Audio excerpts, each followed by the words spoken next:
कारण तिथं खूप समाजाचे लोक आंदोलनाच्या संदर्भात ज्या रॅल्या आता 7 ऑगस्ट ते 13 ऑगस्टपर्यंतच्या त्या संदर्भातलं काही निवेदन काही अनेक हे पाडायचे निवडून आणायचे याबद्दल बी इथं काहीच काम होत नाही आहे. त्याच्यामुळं उद्या आम्ही सुट्टी घ्यायचं ठरवलं की उद्या सुट्टी घेऊन सकाळी उपचार अंतरवालीतच घ्यायचे.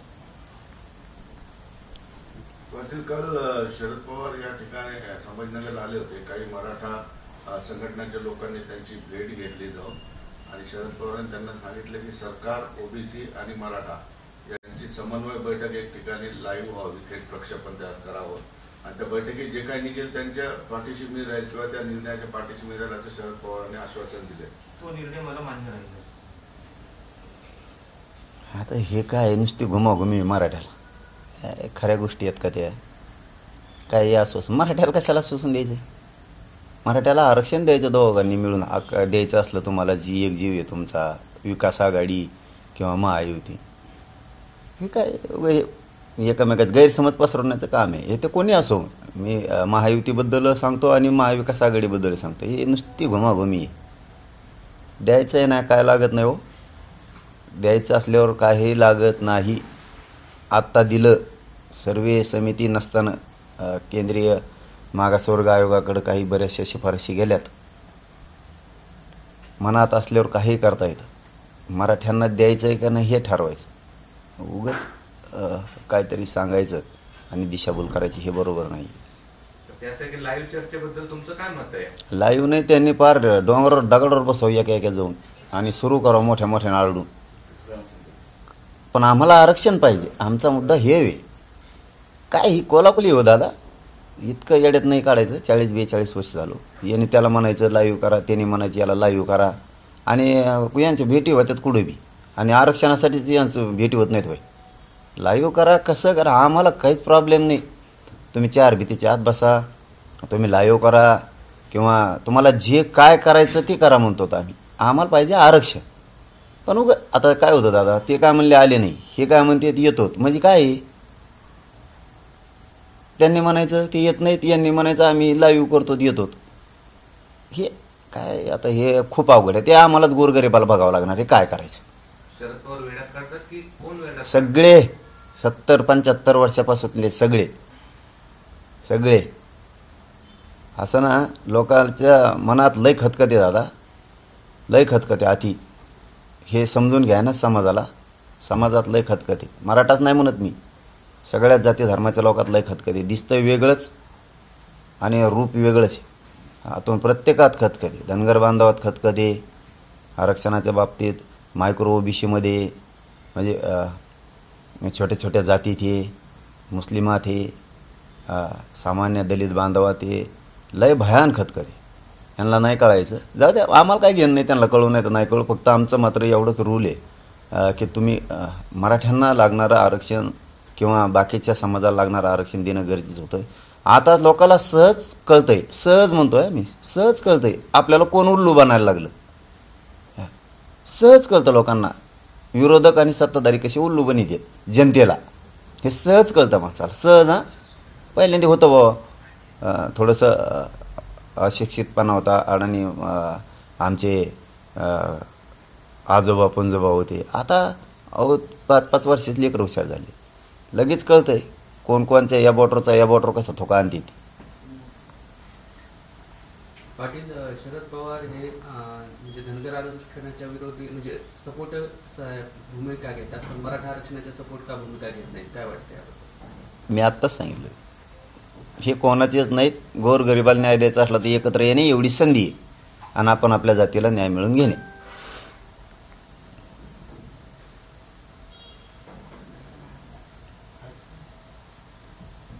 धन्यवाद. काल तुम्ही गेला होता, काय विशेष होतं तिथे?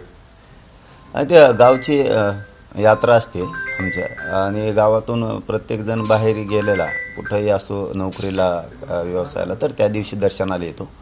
कारण त्या गावात मोठमोठाले मंदिरं पण आहेत आणि संत महंतांची एक परंपरा आहे तिथं की तिथं मातंग ऋषी, गौतम ऋषी असे मोठमोठाल्या ऋषींचे आश्रम त्या मातुरे गावात आहेत. महादेवाचं मोठं भालकेश्वर म्हणून मंदिर आहे, तिथं पिरांचे सुद्धा मंदिर आहे. तर त्याच यात्रेच्या निमित्तानं दर्शनाला तिथं गेलो होतो. काल गावाकडं जाऊन घेतलं, कारण ते मूळ गाव आहे. त्यामुळे दर्शन घेतलं, पुन्हा इथं वापस आलो. थोडं ती काल गेल्यामुळं दौऱ्यात तिकडं तब्येत माझी घामनतेनं आल्याने खराब झाली. परंतु आता कामं पुढचे लई करायचे आहेत, म्हणून काल आणि आज उपचार घेतला. उद्याच्याला सकाळी पुन्हा सुट्टी घ्यायची आणि आंतरवालीत जायचं. आंतरवालीत किंवा शहागडला उपचार घेत राहायचं. पण काम सुरू आहे, लई सुरू आहे बाबा. ते त्याच्यावर जास्त भर द्यायचा. किती दुखलं तरी जातीला न्याय द्यायचा आहे, त्यामुळं कामावर भर द्यायचा आहे. जागेवर तिथं कसं लाईन घेणं आहे ना, पण काम उद्या सुट्टी घेऊन काम सुरू केलेलं सुरूच ठेवायचं. म्हणजे पैठण फाटा जिथून तुम्ही उपोषणाला सुरुवात केली आंदोलनाला, या त्याच पैठण फाट्यावरती होणार आहे पुढचा तुमचे उपचार वगैरे? नाही, शहागड म्हणजे दवाखाना आहे म्हणून असं बोललो मी. किंवा आंतरवालीतच येणार डॉक्टर, आणि एखादी जायची वेळ आली तर शहागडला उपचार घ्यायचे, परंतु आंतरवालीतच सगळं काय ते आंतरवालीतच. म्हटलं होते मागे आणि ते कार्यालय आहे. आता हे काय असतं, आता नाही समाजाला देणार म्हणल्यावर मायापुढं काय पर्याय सांगा, काय पर्याय? जर मी आत्ताचे 2 उपोषणं केलेत, मी पहिले उपोषणात सांगितलं होतं बाबा मला माया समाजाला राजकारणात नाही जायचं, आम्हाला काय देणं घेणं, आमचं हक्काचं आरक्षण आम्हाला द्या. यांनी दिलं नाही तर आमच्या पुढं काय पर्याय आहे गोरगरीब मराठ्या पुढं सांगा? आमचे लेकरं मरू द्यायचे मग बिना आरक्षणाचे आम्ही? मग आता आमचा जीव आरक्षणात आणि त्यांचा जीव खुर्चीत. ज्याच्यात आमचा जीव आहे ते आम्हाला ते मिळून देत नाहीत. मग त्यांचा ज्याच्यात जीव आहे ते मग मराठी कसे मिळून देतील त्यांना? तुम्ही आम्हाला आरक्षण मिळून द्या, तर आम्ही तुम्हाला सत्ता मिळून नाही देणार. आम्ही काय करावं? पर्याय काय आमच्या पुढं सांगा, कुणीही सांगा. ह्यो पर्याय तेव्हा आम्ही करतो. काय चूक आहे समाजाची किंवा माझी? तुम्ही देणार नसाल तर आम्हाला पाडापाडी करावंच लागणार आहे. पर्याय काय? म्हणून तिथून शहागडच्या त्या फाट्यावरून तिथून आपण तिथं कार्यालय आहे की सगळ्या राज्यातले आता तिथून येणं जाणं होईल, कारण एवढी वर्दळ सगळीच आंतरवालीत प्रचंड पहिलीच गर्दी असते. आंतरवाली हे आंदोलनाचं केंद्र आहे कायम, आणि ते कायम राहणार आहे. पाटील दरेकर असं म्हटलंय की काही लोक फडणवीस यांना संपवण्याची भाषा करत आहेत, पण यांच्या 100 पिढ्या आल्या तरी देवेंद्र फडणवीस संपू शकत नाही. इनडायरेक्टली ती तुमच्यावर दरेकरांनी टीका केली. त्याचं खरं आहे ना. त्याला काय मला त्यांच्यावर बोलायचंच नाही आता सध्या. आमचं ध्येय आता आरक्षण मिळवणे किंवा पाडापाडी करणे. त्यावेळेस त्यांना कळन हे अवघड असतं. मग एक तर बरं का, हे त्यांच्या आजूबाजूचे आहेत ना, हे त्यांना एक नीट समजून सांगत नाही, कारण त्यांच्या मागं काम बी असू शकतं, त्यामुळे बघायला मिळत नसतं. हे एकाचं 2 तिसरं बी सांगत असतं. आम्ही विरोधक नाही मानला, आम्ही 1000 बारे सांगितलं तुम्ही आमचं आरक्षण द्या, हे मराठे तुम्हाला डोक्यावर घेऊन नसते. हे काय आहे हे जे फुकटात निवडून येणार आहेत काही वरची वर, हे त्यांना काहीतरी मिसगाईड करतात आणि यांनाच हेच जुळून द्यायनात, म्हणजे रोष निर्माण करते ती विनाकारण. आम्ही ना मराठ्यांनी कधी महाविकास आघाडीला विरोधक मानलं ना महायुतीला नाही दिल्यावर आम्ही काय करणार? हे जे मागच्या दारातून येतात ना, हे नुसती एकमेकाला गैरसमज पसरून देते. आम्हाला त्यांच्यावर बोलायचंच नाही झालेली. आता त्यांना काय बोलावं आणि काय करावं काय सुचतच नाही आहे, कारण हे मराठ्यांची जी सुनामी उसळली ना, या लाटीत ना अशी होरगड जाणार आहे ती. त्याच्यामुळे यांना आत्तापासून सुचणार. मुगम बोलतात कुंकड बी काही बी. मागच्या दारातून येणाऱ्या म्हणजे जे आमदार आहेत त्यांच्या डोक्यात हवा असते. शेवटी खुश करायला लागतं ना दादा समोरच्याला. बाबा शेवटी खुश करायला लागतं, नाही तर दुसऱ्या बारीने मिळत नसतं. शेवटी एखाद्या दुकानदाराकडे गेल्यावर सुरुवातीला गोडच बोलायला लागतं, दुसऱ्या बारीने उधारी घ्यायची असली तर दुकानदारात एखादं गेल्यावर ते बरोबर त्यांना माहिती आहे उधार केव्हा मागायचं, का करायचं, खुश कसं करायचं समोरच्याला. लायचं आबरी माणसं असते ती. आणि हेच मूळ मालकाचा कार्यक्रम लावतात. हेच असं बरंच पक्षात घडलेलं आहे. हे मागून येणाऱ्यांनीच पक्षाच्या मूळ लोकांना बऱ्याच वेळेस संपवलेलं आहे. प्रकाश आंबेडकर असं म्हणले की कोणताच मराठा नेता म्हणून जरांगेंना समजून सांगायला तयार नाही. मराठा समाजात विरोधात जाऊ नये म्हणून प्रत्येकजण मराठा समाजाची बाजू घेत आहे. मग घ्यायलाच पाहिजेत ना, सगळेच घेतात ना. मला तर एक दिवसानं आमच्याकडे आलेला आणखी पाठबळ द्यायला मराठ्याचा नेता एक बी दिसा आहे ना, एक पण माय समाजाला दिसाना. पण सगळेच घेतात सगळं. ज्यांच्या आरक्षणाला आमच्यामुळे धक्का लागत नाही त्या सगळे एकत्र आलेत, म्हणजे आणलेत. त्यांना दोष देण्यापेक्षा छगन भुजबळनं मग मराठ्यांनी काय येऊ नये. त्यांना जर त्यांचा एवढा स्वाभिमान आहे, जातीचा गर्व आहे, तर मराठ्यांच्याही आमदार मंत्र्यांना का खासदारांना गर्व असू नये, का स्वाभिमान असू नये, ती पण आरक्षणासाठी. आम्ही कुठं जातीवाद करायला म्हणाल, स्वतःच्या जातीच्या लेकरासाठी त्यांनाही गर्व असला पाहिजे.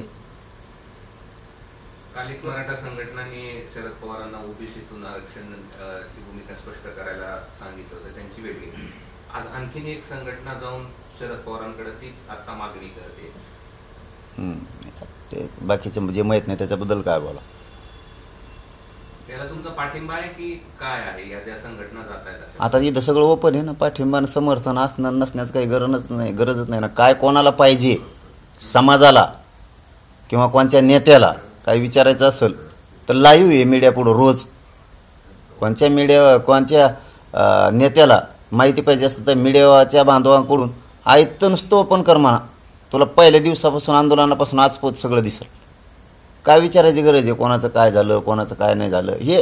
हे राजकीय लोकांचे डाव आहेत, बस एवढंच माझं म्हणणं आहे. हे फक्त आणि फक्त राजकीय लोकांचे डाव आहेत. ह्या राजकीय लोकांना माझा मराठा एक झालेला पचनी पडत नाही. थोडं सविस्तर सांगा, काय राजकीय डाव आहे? काय असतं, एवढा मोठा समाज एकत्र आला, कधी न मिळणाऱ्या गोष्टी मिळायला लागल्या, कधी न मिळणाऱ्या. मग आम्हाला का यांच्यात कसं काय करता येईल, आता आपण काय केलं पाहिजे. मग माहिती असलं तरी म्हणायचं आम्हाला माहिती नाही, असं म्हणजे नेत्यांनी म्हणायचं आम्हाला हे माहीत नाही, ते सांगा कसं आहे, किंवा याबद्दल काय चर्चा झाली ती माहीत नाही. आज चर्चाच लाईव्ह येईन, चर्चाच सगळे लाईव्ह आहे. ज्या नेत्याला बघायचं त्याने लाईव्ह बघ, काय मागण्यात काय ठरलंय, सरकारचं नामचं काय ठरलंय ते बी लाईव्हच बघ, ते बी लाईव्हच बघ. काय सरकारने आम्हाला आश्वासन दिलं ते लाईव्हचे, आम्ही त्यांना कशासाठी हा म्हणलो ते लाईव्ह आहे, आम्ही त्यांना कशासाठी नाही म्हणलो हे पण लाईव्ह आहे. समाजासाठी सुद्धा एक समाजात जर कोणाला काही गैरसमज असला समाजात बी आम्हाला हे माहीत नाही तर सगळं लाईव्ह आहे. जर एखाद्या समाजाला वाटलं असेल का आम्ही नेत्याला विचारतो कोणत्या बी म्हणतो आम्ही ह्याच आजच्या ह्याच्यावर उत्तर नाही देत मी, की आम्हाला माहीत नाही तर मीडियाला लाईव्ह आहे. हा नाही मीडियाच्या बांधवाच्या समोर सगळं ठरलेलं आहे. त्यामुळे कोणचा समाजातला माणूस म्हणू शकत नाही की आम्हाला ही गोष्ट माहीत नाही, कारण सगळी ओपन आहे. प्रश्न असा आहे, सरळ आहे की काल एक संघटना गेली होती, आता एक संघटना पोहोचली आणि एकच मागणी आहे की तुमची भूमिका स्पष्ट करा. अशा वेगवेगळ्या संघटना ज्या जात आहेत त्याला तुमचा पाठिंबा आहे का, यात काही तुम्हाला वेगळं काही दिसतंय असं मला विचारायचं? नाही मी सांगितलं ना तुम्हाला आत्ताच की ज्याला जी माहिती पाहिजे, राजकीय नेता असो किंवा समाज, त्याला ओपन माहिती. मला एवढं माहिती. राजकारण करताय की खरोखरच हेतू त्यांचा शुद्ध आहे पवारांच्या भेटीच्या मागे? ते तर आता मी कसं सांगू शकल, मला कसं सांगता येईल ते काय आहे. पण मी एवढं सांगू शकेल, समाजाला जर काय माहिती पाहिजे असली तर लाईव्ह मीडियाच्या माध्यमातून 11 महिने होते, उद्या 29 तारखेला लाईव्ह आहे. आणि सरकारमधल्या किंवा विरोधी पक्षातल्या कोणाला नेत्याला कोणाला जर माहिती पाहिजे असली, तुमची चर्चा काय झाली, काय आश्वासनं ठरलेत, काय शब्द एकमेकाला दिलेत, तर ते लाईव्ह आहेत. मी किंवा माझ्या समाजानं काय सरकारकडे मागणी केली ही लाईव्ह आहे. कशात हा म्हणलो आम्ही, कशात नाही म्हणलो लाईव्ह आहे. सरकार आम्हाला कशात हा म्हणलंय कशात नाही म्हणलंय हे लाईव्ह आहे. म्हणजे आठवणीत आणतो भाऊ, आता सांगतो माहीतच नाही, थांबा ध्यानात आणतो कोण कोण होते मध्यस्थी, हे म्हणायची गरज नाही. लई खरंच सांगतो मी, मी खऱ्यानेच नशिबाने की मी बोलताना बाई इमानदारीनं मीडियाच्या बांधवांच्या समोर सगळं बोललो, काही मागं पुढं ठुलं नाही.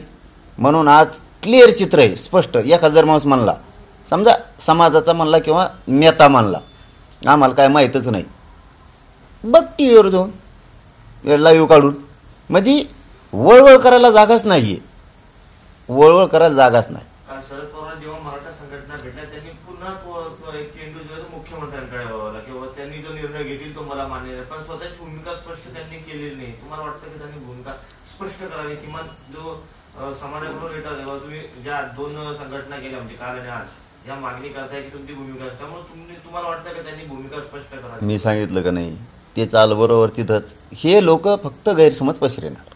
सत्ताधारी असो विरोधक असो, कोणची जात असू द्या, मराठीचा असू द्या त्यात गैरसमज पसरवणार, धनगर बांधव असू द्या त्यांच्यात गैरसमज दोघात पसरवणार, कोणची जात असू द्या, मुस्लिम दलित जातीत पसरून टाकणारे गैरसमज यांचं कामच असतं ते.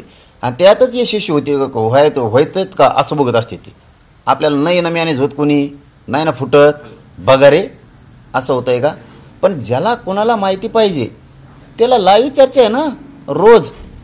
सरकारला कोणाला काय माहिती पाहिजे, विरोधी पक्षाला काय पाहिजे, तर 11 महिन्यापासून लाईव्ह आहे मीडियाच्या माध्यमातून. बघ सरकार आम्हाला काय म्हणलं आहे, आम्ही त्याला काय म्हणलो, विचारतो कशाला, मला काही माहीत नाही किंवा मला येऊन सांगा. आता आम्ही काय ते हमाल्या करायच्या, येऊन सांगायचं, मी सांगायचं हमाल्या करायच्या, किंवा माझ्या समाजाने हमाल करत बसायचे नेत्याचे का हो.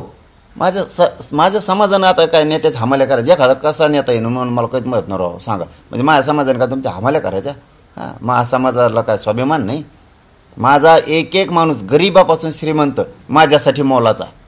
हां, आम्ही काय तुमचे मोकळे नाहीत तुम्हाला माहिती सांगायला सत्ताधाऱ्याला आणि विरोधकाला.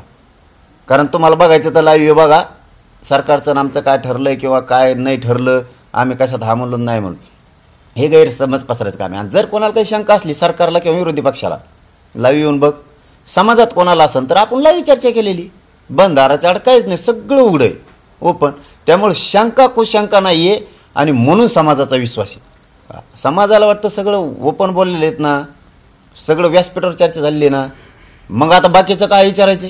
म्हणजे ती समाजासाठीचा सगळ्यात मोठा टर्निंग पॉईंट पण आहे, विश्वासाचा पॉईंट पण आहे की समाजाला वाटतं ही चर्चा व्यासपीठावर झालेली.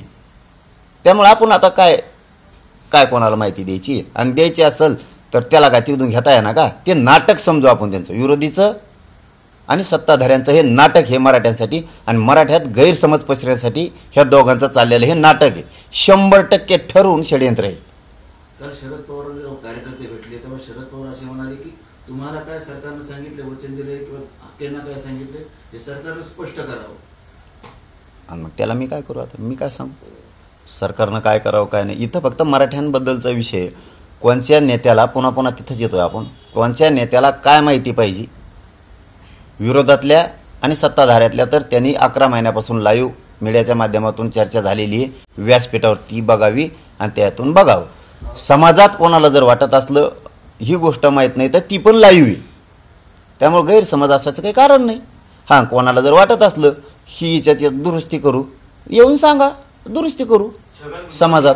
जेव्हा शरद पवारांना जाऊन भेटले होते तेव्हा त्यांनी असं सांगितलं होतं मला निर्णय प्रक्रियेत घेण्यात येत नाहीये आणि मला माहिती नाही सरकारने जरांगे पाटलांना काय काय आश्वासन दिले, त्यामुळे तुम्ही सरकारला विचारा की त्यांनी काय आश्वासन, अशा पद्धतीची त्यांनी मागणी केली त्या भेटीमध्ये. आणि आज पुन्हा त्याच पद्धतीने शरद पवार बोलतात. याला जोडून कसं बघतात. गैरसमज समाजात षडयंत्र रचून गैरसमज पसरायचं. पण मग समाज लय हुशार आहे हो, खरंच सांगतो. मला स्वाभिमान वाटतो असा समाज आहे माझा मराठा समाज, की त्यांना काही सांगायची गरज नाही. कारण त्यांना माहिती आहे जी आमच्याकडून समाजाकडून चर्चा झालेली व्यासपीठावर लाईव्ह झालेली ओपन. हां, त्यामुळे समाज अंधारात मी ठेवलेला नाही.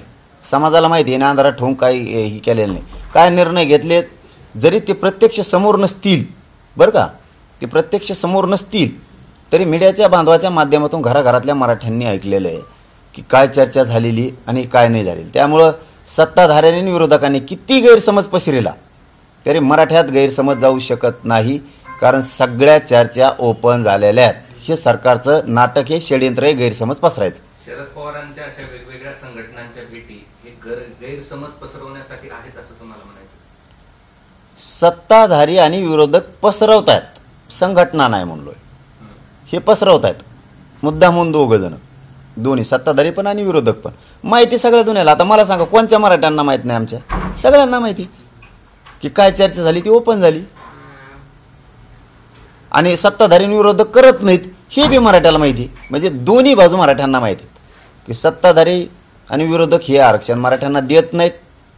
आणि मराठ्यांना जर काही आरक्षणाच्या बद्दलच्या चर्चेची माहिती पाहिजे असली तर ती लाईव्ह ओपन झालेली व्यासपीठावरती. म्हणजे इथं दूध का दूध आणि पाणी का पाणी सरळ आहे. इथं आडकाठी नाही, काय नाही, काय नाही, काय नाही. हे सत्ताधारी विचित्र असतात आणि विरोधकसुद्धा विचित्र असतात. पण माझा समाज लय हुशार आहे हो, लय हुशार आहे. समाजाला माहिती आहे, लाईव्ह चर्चा झालेली, व्यासपीठावर झालेली, हे गैरसमज पसरायला लागलेत, काय ऐकायचं नाही ह्या नेत्याचं. समाज हुशार आहे. पण आता छगन भुजबळांनी घोषणाबाजी शरद पवारांकडे मागणी केली एकच तीच विचारणा काल शरद पवारांनी केली असं झालं. हं? छगन भुजबळांनी जी मागणी शरद पवारांकडे केली होती तीच विचारणा काल शरद पवारांनी केली. हे सगळं चालू पण आहे समाजाला येड्यात काढायसाठी, पण समाज लय हुशार आहे. समाजाला माहिती आहे, सगळ्या चर्चा ओपन झालेल्या आहेत, सगळ्या चर्चा ओपन झाल्यात. काय आश्वासनं सरकारनं आम्हाला दिलेत हे मराठ्याला माहिती आहे. हे आमच्यात गैरसमज पसरवितील, पण मराठ्यात कवाच जाहीर सांगतो गैरसमज होणार नाही कधीच. आता घोषणाबाजी करतात रामा हॉटेलला शरद पवार नाही, meeting आहे तिथे. जे काय माहीत नाही त्याच्यावर नाही बोलायचं. पाटील, चल, या आंदोलनाचा फायदा म्हणजे असंच आंदोलन पेट ठेवायचं, त्याच्यावर न बोलता त्याचा फायदा घ्यायचा असं शरद पवारांचं आहे. मी कोणालाच नाही म्हणतो, हे दोन्ही सारखेच आहेत. पण माझा समाज हुशार आहे, विरोधीत असला सत्ताधारीत असला, यांना गोरगरिबाला मिळू द्यायचं नाही, महाराष्ट्रातल्या सगळ्या जाती धर्माला मिळू द्यायचं नाही. आणि मराठा समाज माझा हुशार आहे, लाईव्ह चर्चा आहेत, त्यांना माहिती आहे, व्यासपीठावर चर्चा केलेली. सरकारने किती गैरसमज पसरला तरी एकही माझा मराठा माणसात गैरसमज जाणार नाही. स्वतःच्या जातीच्या आणि मुलाच्या बाजूनं लढणार, आणि आमचा आंदोलनाचा ट्रॅक अगदी बरोबर आहे, राईट, त्यात काही बदल नाही. दिलं आम्हाला तर ठीक, नाही दिलं तर पाडायचे को उभा करायचे. मराठ्यांनी क्लिअर चित्र केलेलं. धन्यवाद. या 2 दिवसात काही सरकारशी बोलणं काही झालंय का? नाही झालं. त्याला घ्या ना. कुठे आले